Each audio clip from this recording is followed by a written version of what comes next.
战印沉默了一会儿后，沉声说道：“怎么避开商小飞？我觉得该是你们去安排，他不可能去支开商小飞，是我们安排。你要过来之前，提前发个信息给我，我把小飞支开，不让他看到你。那我爸妈那里，我会提前跟他们说清楚。”战印对此没有意见，他也不想让商小飞现在知道他和海童的关系，正是最甜蜜之时，让商小飞知道了。谁知道商小飞疯起来会做出什么事来？年前我估计没时间过去，年后我会抽个时间陪着海童去你们家拜访一下。海童父母双亡，老家那般极品亲戚，他是绝对不会主动去走动的。除了大姨姐之外，就只会去商家。商无痕问他：“年前你还要做什么？你们公司不是年24、5就放假了吗？”商氏集团也是那个时间，他们大公司事情多，每年都差不多要到年24、5才能正式放假。这几天我会很忙，然后公司年会之后的隔天，我要去一趟 A 市参加丰臣集团当家总裁的婚礼，大概在年28才能回来。商无痕是听说丰臣集团的当家总裁准备举行婚礼的事，不过呢，他与丰臣集团没有生意往来，并没有收到对方送来的请柬。战氏集团与丰臣集团有生意往来，居然与战印也来往较密切，他会亲自飞一趟 A 市也很正常。哎，挺羡慕你的。商无痕说了一句。战印很快就理解他话里的意思，是羡慕他能和叶君博那些人认识并结交。叶君博身边的人都是厉害的，不说他们君家男儿啊，仅是这个他亲大舅哥望城兰家的少主能结交到就足够让人嫉妒的了。战印，你总是比我多一点幸运啊。战印淡淡的道：“人各有命，上天安排的你就认命吧。公司年会你会带彤彤出席吗？”战印沉默了片刻后说道：“我会安排啊，不过不会让海童太快露面，等他讲完话后，海童再露面，他就不会穿帮。公司年会他能让海童露面去 A 市参加婚礼，他就不好带着海童过去啊，那样容易穿帮呀。只能再跟他说，他还要出个短途差了。”商无痕也是沉默了一下后，点点头，没有说什么。虽说他刁难了一下战印，却看得出来，战印对海童是真心的。战印要不是爱上了海童，根本不会搭理他，不可能坐在这里和他说话。早在他让保镖拦着战印时，战印就扭头走了。很晚了，你回去吧。商无痕关掉了电视，拿起车钥匙，率先起身，我也该回家了。哎，免得我老婆等得着急啊。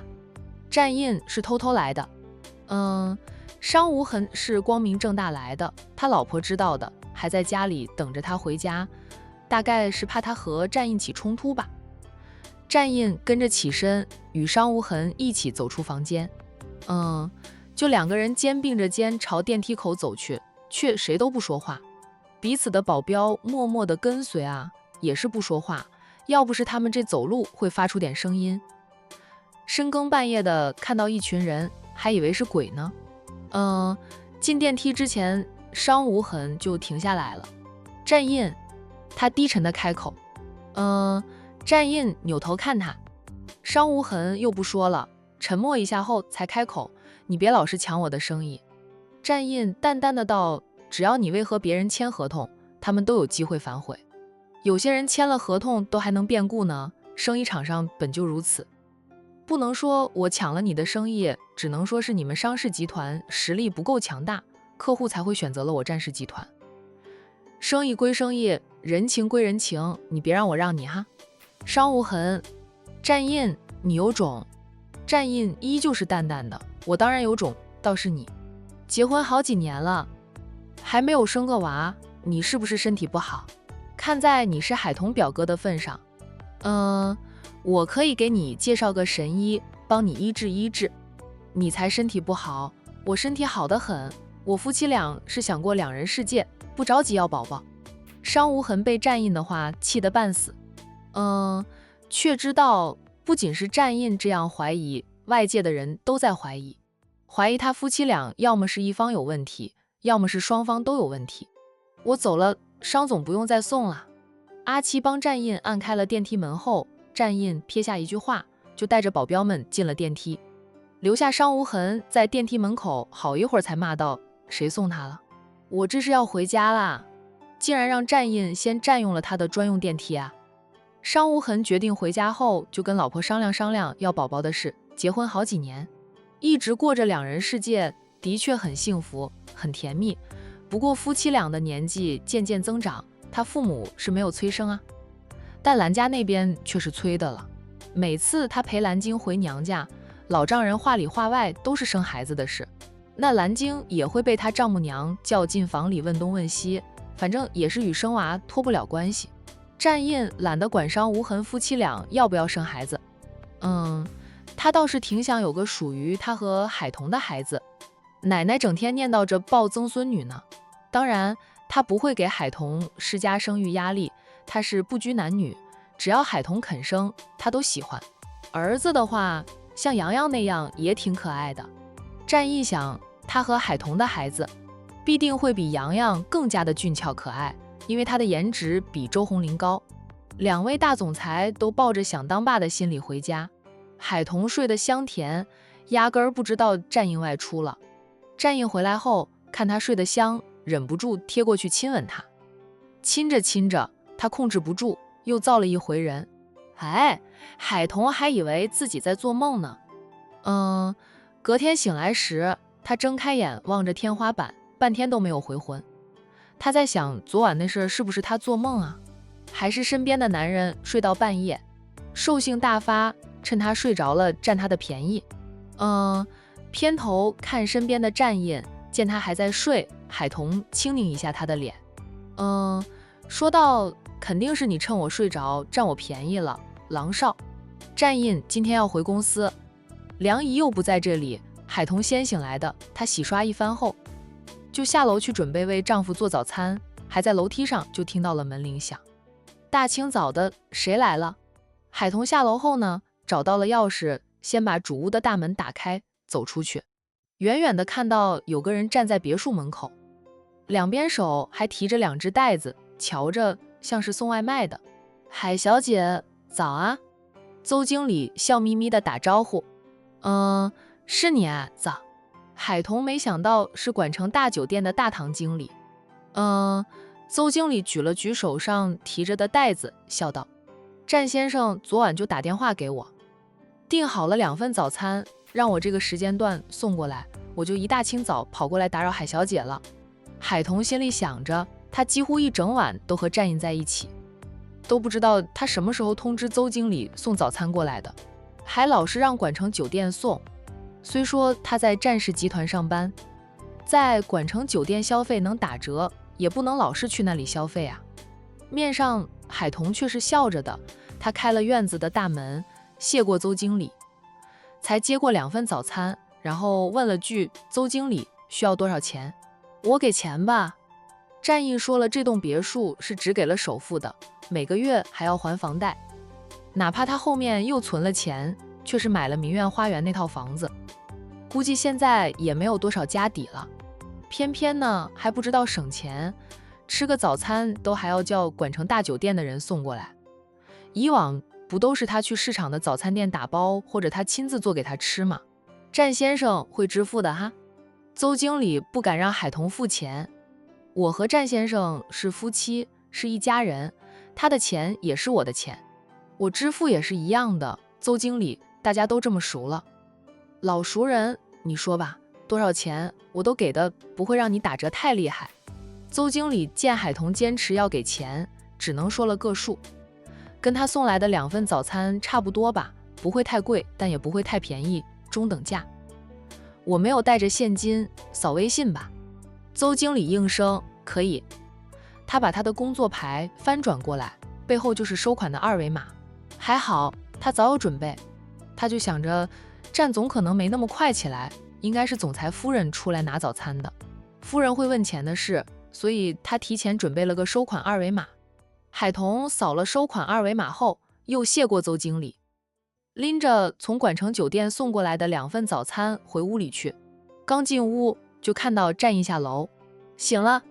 他进了餐厅，把早餐袋子放在餐桌上，扭身又进了厨房，拿了餐具出来，把打包回来的早餐倒出来，不用一次性的饭盒。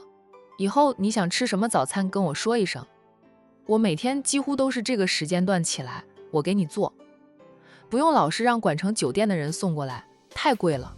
战印系着衬衫衣袖上的纽扣，听着他的碎碎念，他上前去一把拥住他，就在他的脸上偷了个香，就温声说道：我这不是怕你累着吗？哎，才让人早点送早餐过来，你也很喜欢吃那里的早点，贵是贵了点，只要你吃的满足，再贵也是值得的。我知道你收入高，但你还要还房贷呢，又总是给我转那么多钱当家用。咱们俩还没有孩子，就夫妻2人能花多少钱？买东西呢，你又喜欢挑贵的买，是一分钱一分货。贵自有贵的好，不过咱们还是要省一点。现在没有孩子，夫妻俩过的是潇洒，等有了孩子，开支更大，养孩子才是费钱的事儿，要不呢，怎么会称孩子为吞金兽呢？我也有收入，这个小家我也有份的，一些家庭开支我出吧，你省点啊。要是存款够提前还清房贷，就提前还了，早点还清早点轻松。他倒是没有提出说要帮忙还房贷。那这栋别墅也是属于战印的婚前财产，房贷也一直是他在还，就像当初姐姐和周渣渣一样。哪怕他和战印刚成为真正的夫妻，正处于非常甜蜜期，海童也要避免自己步上姐姐的老路。是他的房子，他不会肖想，但也不会帮忙还房贷。万一呢，夫妻缘分不够深，将来也要离婚收场，分割财产又要扯皮，干脆现在就分得清清楚楚的呀。战印下巴抵放在他的肩膀上，温声说道：彤彤，不用担心我还不起房贷，我现在的存款虽然不是很多了，不过还能应付的。再说了，现在不是快过年了吧？公司年前会发一笔年终奖，我这种高管，年终奖可不薄。早在娶你的时候，我就跟你说了，娶了你，我就养得起你，不会跟你 AA 制的。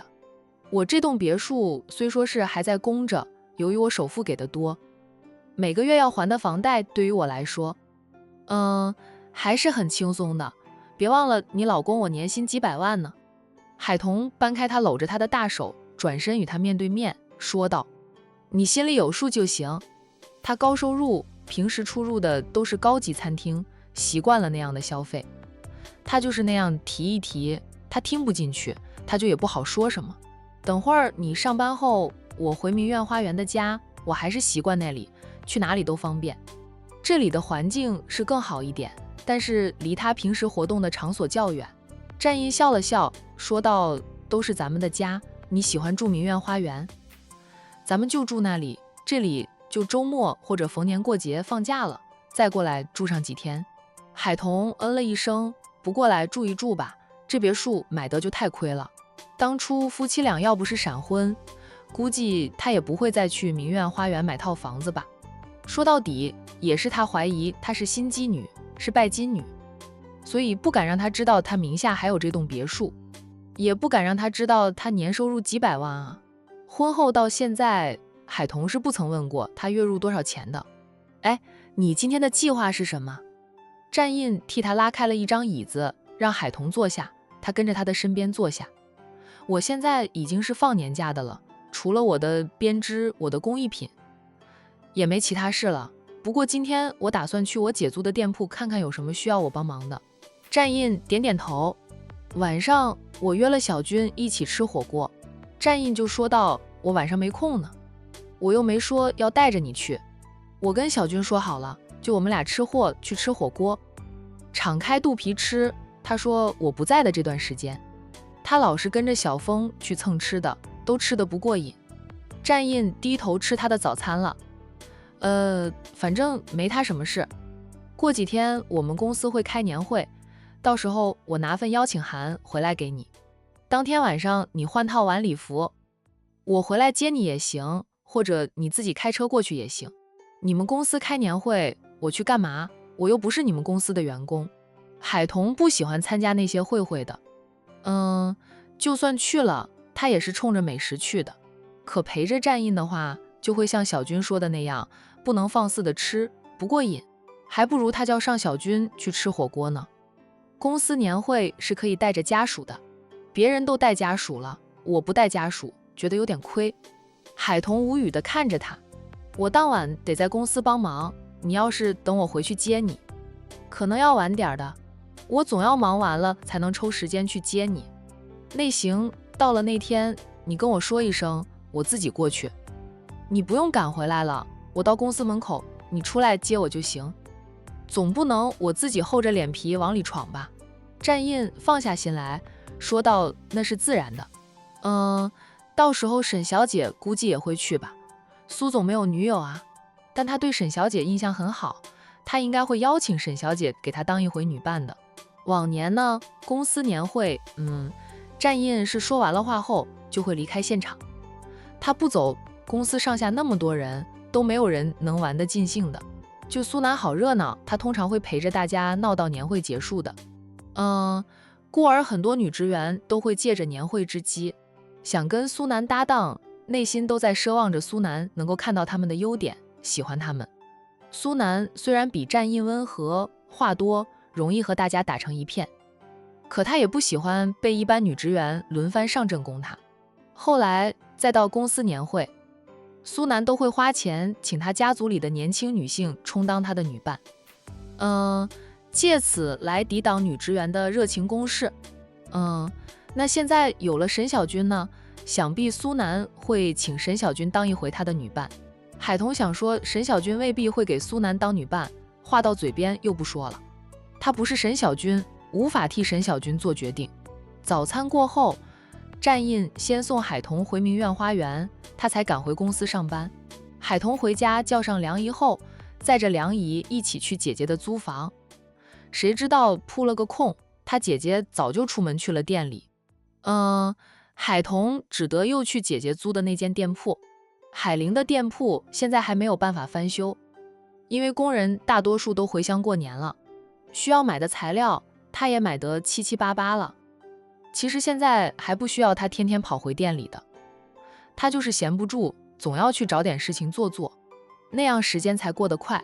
此刻他坐在店内的一张桌子前做着什么，洋洋则在店内跑来跑去，店门是玻璃门，关着。由于有点重，洋洋没那么大力气把玻璃门拉开，由着他在店里跑倒也安全。妈妈妈妈，自娱自乐玩得很开心的洋洋忽然看到陆东明进来，吓得他扔掉了手里的玩具，扭身就跑向海玲，嘴上叫喊着妈妈，很害怕的样子。洋洋，你咋这么怕我呢？陆东明手上拿着一只大风车，是他买来送给洋洋的，可是进门就把小家伙吓得大叫妈妈，让陆东明很是尴尬。难道真是因为他脸上的那刀疤太吓人？陆总，你怎么来了？海玲一边抱起儿子，一边笑问着。我天天都要路过这里，看你这里每天都开门啊，我就进来看看了。那陆东明上前把那只大风车递给洋洋。洋洋不接他的风车。陆总，洋洋有很多玩具啊。我也没给他买什么玩具，就是路过一间童玩店，看到店门口的风车转得好看，想着洋洋会喜欢的。现在风也大，就给他买了一个，否则他也不会进来。就是为了给洋洋送风车的。陆东明把风车递给海玲，说道：“你帮洋洋拿着。”海玲想着就是一个风车，也不是很贵的东西，就收下了，替儿子道了谢，再把风车给儿子。洋洋接了。陆东明，洋洋老是怕我给他风车，他不要，你给他马上就拿了。海玲失笑的道：“我是他亲妈，怀胎10月，生下来后又是我一直带着他，他不跟我亲，跟谁亲？”陆东明爽朗的笑道：“是我说错话了。”他环视一遍店内，说道：“你天天都跑到这里来忙些什么呀？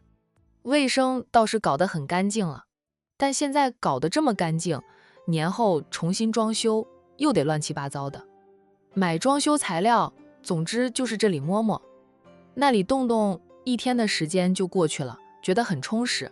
说白了就是打发时间呀。”陆东明哦了一声，视线落在海玲的身上，打趣的道：“你现在的瘦身速度就比我当初要求你跑5圈见效还快。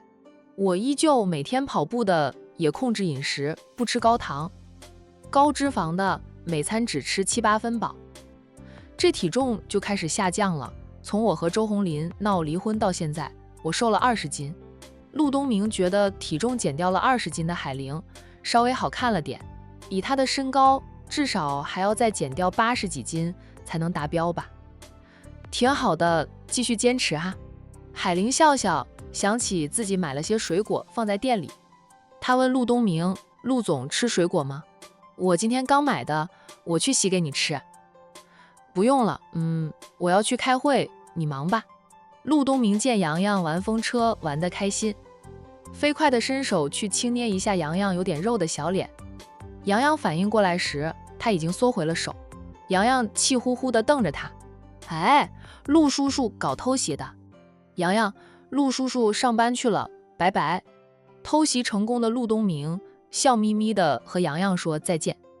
洋洋在妈妈的一再要求下，才不情不愿地挥了挥小手，算是回应了陆东明的热情。陆东明从海玲的店里出来，遇到了刚下车2分钟的周母。透过玻璃门，周母清楚地看到陆东明伸手摸了摸洋洋的小脸，又笑着和海玲母子俩挥手说再见，才从店里出来。那周母看着陆东明，一下子就起了防备之心。哎，这个男人不是海玲之前上班的那间公司的老板吗？他是想追求海玲吗？海玲这样的女人离了他的儿子，居然还有男人追求。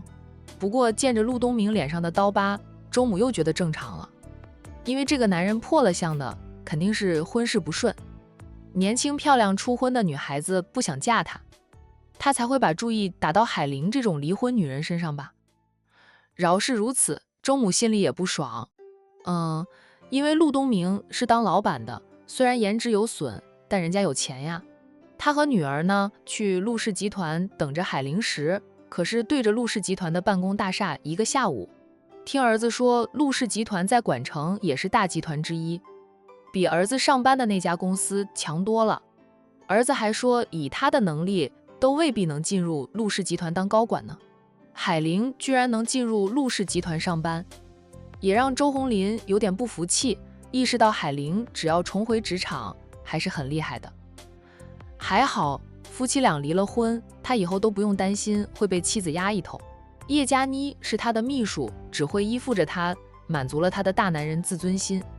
陆东明也认出了周母，他停下来，黑眸瞪着周母，冷声问道：“你来做什么？”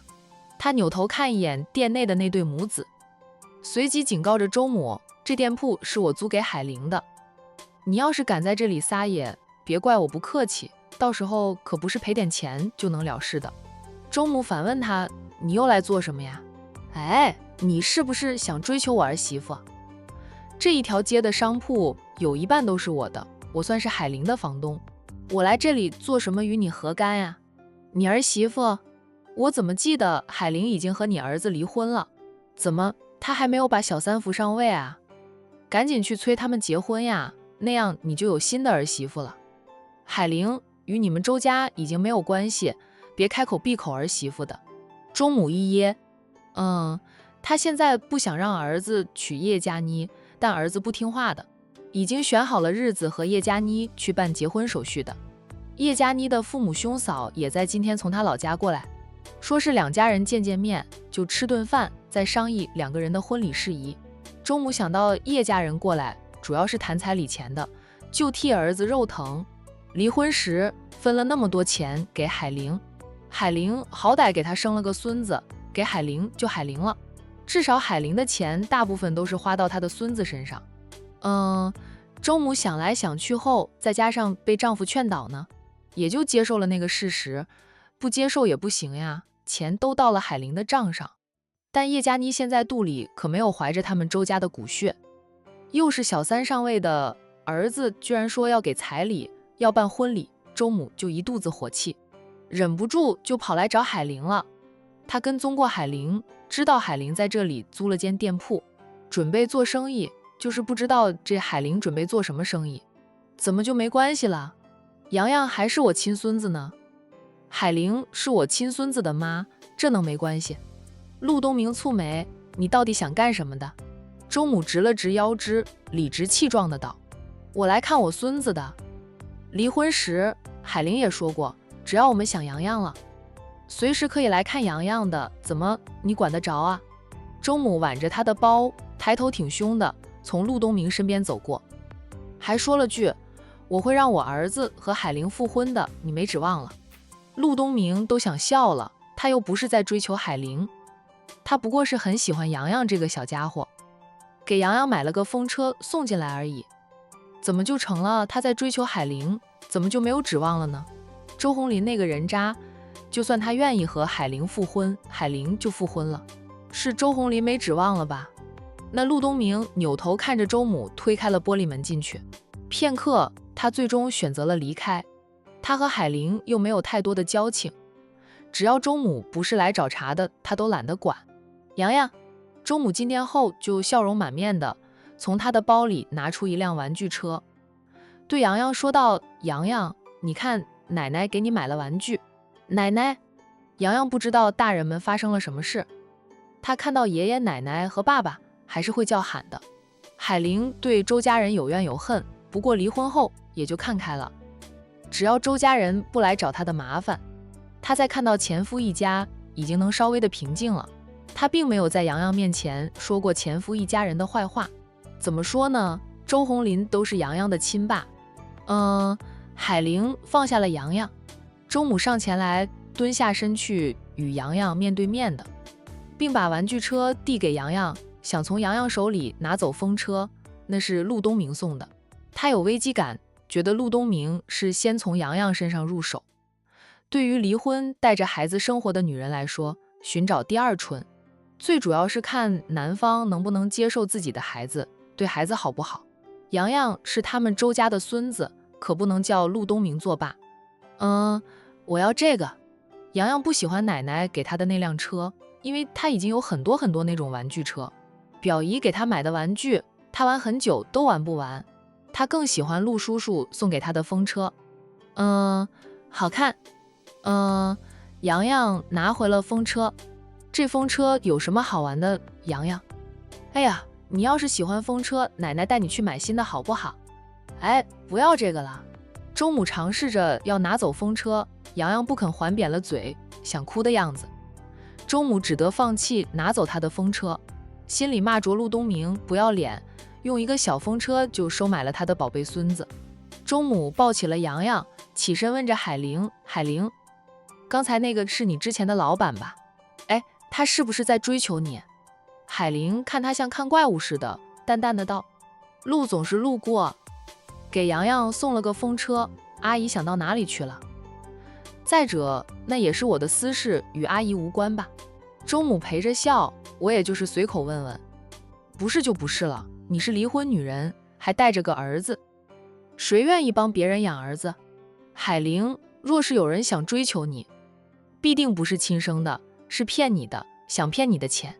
你现在可是百万富婆呀，还是从他儿子那里分走的。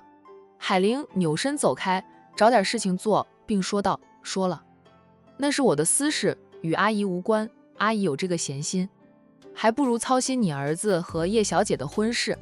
别提那个姓叶的，提起他我就一肚子火。周母忍不住向前儿媳妇曹着叶佳妮，年轻漂亮有什么用？花钱大手大脚的，就他那点工资都不够他花，花的不就是我家红林的钱？结婚还要给多少彩礼，房子要重新装修都需要一笔钱了，他还要讨彩礼钱。红林说给叶家的彩礼最少也得38万，还要给他买3金。红林以前送了他那么多礼物还不够啊，办酒席还想在管城酒店办呢，那得要多少钱呀？办酒席的钱还都是我们出，这娶的是什么媳妇？简直就是娶个金疙瘩了呀！周母抱怨着，问题是她不会生金蛋呢。海玲拿来了抹布，在抹着桌子，周母说什么，她就听什么，却不发一言。她这个钱婆婆会来她面前抱怨，吐槽叶佳妮，是因为叶佳妮要这样要那样，要花很多钱。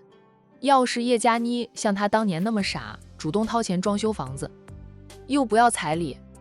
钱婆婆今天过来大概就是炫耀，周鸿林离了婚都还能娶个更年轻漂亮的老婆，会讽刺他现在又丑又胖，离了周鸿林就再也没有人要了吧。海玲啊，你最近是不是太节省？哇，吃的少了，妈看你瘦了不少。阿姨，我和你儿子已经离婚，你不再是我的婆婆，别再在我面前自称妈了。不想搭话的海玲听到周母还自称妈，忍不住说了句：周母善笑，我就是习惯了，一时改不了口。你也别太节省啊，红林分给你的钱，你存在银行里吃利息都可以。看你瘦了这么多，洋洋倒是长了点肉，抱着都沉了点。海玲，你那个亲大姨，我的意思是你现在开店，是不是你大姨赞助的？你大姨那么有钱，她拔根汗毛都比我们的大腿粗。周母今天过来，一是真的想孙子了，二是想重新在海玲面前刷好感，三呢就是想打听一下商太太对海玲姐妹俩帮扶到哪种程度。儿子要是和海玲复婚的话，能不能讨到好处啊？最近呢，红林老是抱怨工作压力大，不知道谁在背后整治他呀，害得他天天被老板骂，担心经理这个职位要保不住了。打算年后和叶佳妮举行婚礼时就辞职，蜜月归来后再重新找工作吧。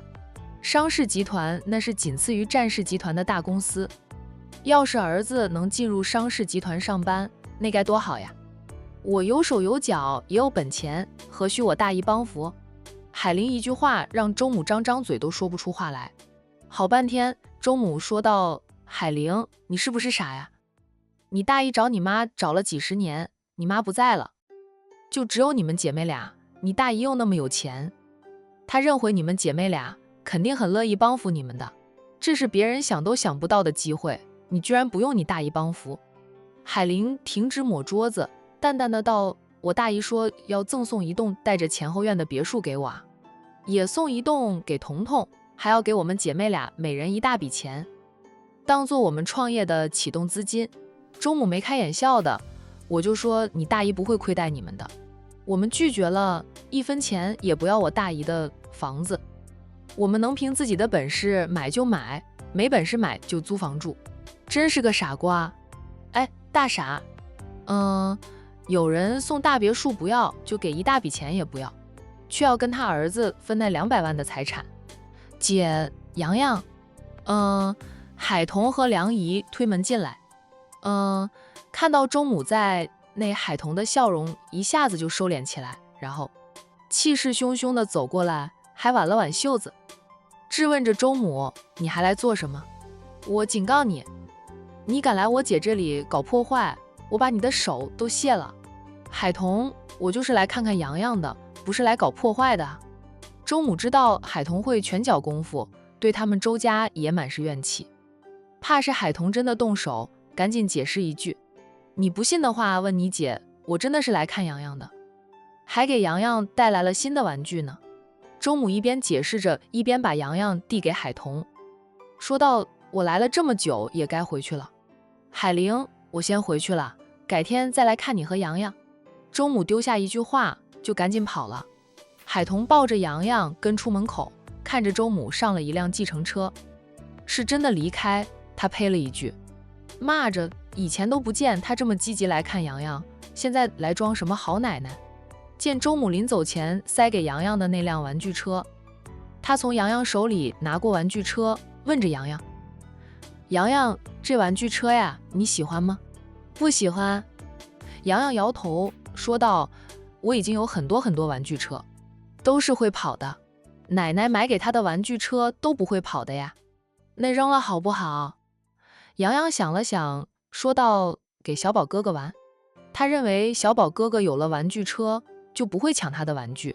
洋洋，以后你那个小宝哥哥都不能再抢你的玩具了，这玩具车你舍不得扔，送给其他小朋友玩，也不给任小宝，那送给佳佳姐姐吧。海彤抱着外甥回店里，问着姐姐：姐，佳佳姐姐是谁啊？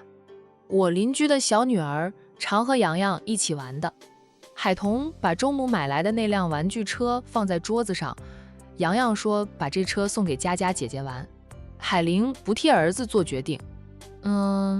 洋洋不喜欢奶奶送给他的玩具车，又不想扔掉的话，那就送给佳佳了。他是无所谓的呀。现在他的儿子也不差玩具啊，家里的玩具都堆成山了。商小飞每次过来都给洋洋买一大堆的玩具，还特别宠着洋洋。海玲都怕大家把洋洋宠坏，对洋洋的教育就抓得更严了一点。姐，那个老太婆来做什么呀？海童压根儿不相信周母是过来看洋洋的。海玲笑得讽刺，你相信她是来看洋洋的吗？不过是土鸡槽周红林和叶佳妮要办婚礼，要给叶家彩礼，要买3金，买这买那花很多钱而已，活该。最好那个姓叶的给力一点，把他们家的家底都掏空了。他姐体谅他们没有提这样提那样的要求，唯一的要求就是要他跟着姐姐一起住。但姐姐的体谅换来了什么？换来的是背叛。我就盼着他们家鸡犬不宁，盼着周红林和叶佳妮的婚姻一地鸡毛。然后姐，你以后找个更好的男人嫁了，就把日子过得红红火火的，那才是对他们最狠的报复。姐，你要是想再嫁，跟我说，我跟战印的奶奶说一声，还有大姨，他们是过来人，看人的眼光准，到时候让他们给你把关。海玲，我没有考虑过再嫁的事，她现在只想着赚钱，然买房买车，养大儿子。洋洋将来能考个好大学，找份好工作，她就满足了。